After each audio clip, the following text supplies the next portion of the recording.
आज की इस क्लास में आज का हमारा प्रश्न है, अपने जन्मदिन पर सम्मिलित होने हेतु मित्र को आमंत्रण पत्र लिखिए। तो देखिए हमने यहाँ पे हमारे प्रश्न को पढ़ा है कि हमें अपने जन्मदिन पर अपने मित्र को एक आमंत्रण पत्र लिखना है। तो देखिए किस तरह से हम लिखेंगे, बहुत ही आसान और सरल भाषा में हम इसको समझेंगे और जैसा मैं आपको बता रही हूँ वैसा ही आपको लिखना है। तो चलिए बिना किसी देरी के हम हमारे प्रश्न के आंसर को स्टार्ट करते हैं। तो सबसे पहले आपको यहाँ पे कोने में लिखना है सबसे ऊपर 220 वैभव नगर। इसकी जगह पे आप यहाँ पे 230 भी लिख सकते हैं, गांधी नगर भी लिख सकते हैं, जो भी आपको अच्छा लगे। अगर कोई नाम अगर आपके दिमाग में हो तो आप वो भी यहाँ पे लिख सकते हैं। इंदौर आपको लिखना है, आष्टा, सीहोर कुछ भी आप यहाँ पे लिख सकते हैं और ब्रैकेट में आपको मध्य प्रदेश लिखना है और दिनांक आपको डाल देनी है।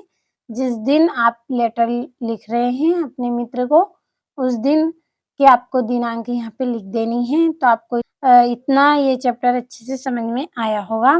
चलिए हम आगे बढ़ते हैं। तो यहाँ पे आपको लिखना है, प्रिय मित्र अंकुश। आप अपने मित्र को पत्र लिख रहे हैं, तो जिसको भी आप लिख रहे हैं उसका नाम आपको यहाँ पे लिखना है। तो प्रिय मित्र अंकुश, सप्रेम हृदय स्पर्श। आगे हम लिखेंगे, तुम्हें सूचित करते हुए मुझे प्रसन्नता हो रही है। यानी कि देखिए तुम्हें सूचित करते हुए मुझे प्रसन्नता हो रही है, यानी कि जो सूचना आप अपने मित्र को दे रहे हैं उस सूचना से आपको क्या है, बहुत ही खुशी हो रही है, बहुत ज्यादा आपको आनंद मिल रहा है जो सूचना आप अपने मित्र को दे रहे हैं। तो आगे आप लिखेंगे, पिताजी ने इस बार जन्मदिन उल्लास के साथ मनाने का निश्चय किया है।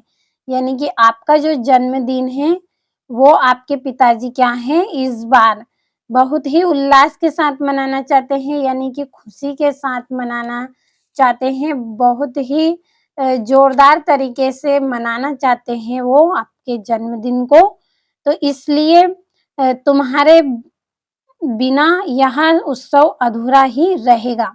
यानी कि देखिए जब इतनी खुशी के साथ आपके पिताजी जन्मदिन आपका मना रहे हैं, सब कुछ कर रहे हैं और अगर आपका जो मित्र है, आपके जो फ्रेंड है वो आपके साथ नहीं होंगे तो आपकी जो खुशी है वो बहुत ही अधूरी रहेगी। तो इस तरह से आपको यहाँ पे मैं समझाने का प्रयास कर रही हूँ, बहुत ही आसान है। आपको भी पता है कि अगर आपके घर कुछ भी कार्यक्रम हो और अगर आपके दोस्त नहीं आते हैं तो आपको कितना बुरा लगता है। तो आप चाहते हैं कि इतनी खुशी के साथ, इतने उल्लास के साथ अगर आपके पिताजी आपके जन्मदिन को मनाना चाहते हैं तो उसमें आपके जो दोस्त हैं, आपके जो फ्रेंड है वो भी शामिल हो। तो अतः तुम्हें इस बार समारोह में सम्मिलित होना है। यानी कि देखिए यहाँ पे मैंने दिनांक नहीं लिखी है कि किस दिन आपको समारोह में शामिल होना है, तो आप यहाँ पे तारीख लिख ले जिस दिन आपको जन्मदिन की तारीख है, आपको अपने फ्रेंड को इनवाइट करना है, उस दिन की आपको दिनांक लिख देनी है। और आगे हम लिखेंगे कि इस समारोह में सम्मिलित होने के अवश्य आना है, एक दिन पहले आ जाओगे तो मुझे अच्छा लगेगा। यानी कि समारोह सम्मिलित होने में अगर आप एक दिन पहले ही आओगे तो आपके फ्रेंड को बहुत ही अच्छा लगेगा। तो इस तरह से आपको लिखना है और नीचे यहाँ पे आपको लिखना है, पिताजी एवं माताजी को चरण स्पर्श और छुटकी को स्नेह। और यहाँ पे आपको लिखना है, तुम्हारा मित्र संजय, यानी कि आपका नाम आपको यहाँ पे लिखना है। तो आपको अच्छे से समझ में आया होगा। एक बार फिर से समझ लेते हैं कि सबसे पहले आपको यहाँ पे ऊपर कोने में लिखना है 220 वैभव नगर, इंदौर, ब्रैकेट में आपको मध्य प्रदेश करना है और दिनांक लिखनी है आपको जिस दिन आप लेटर लिख रहे हैं।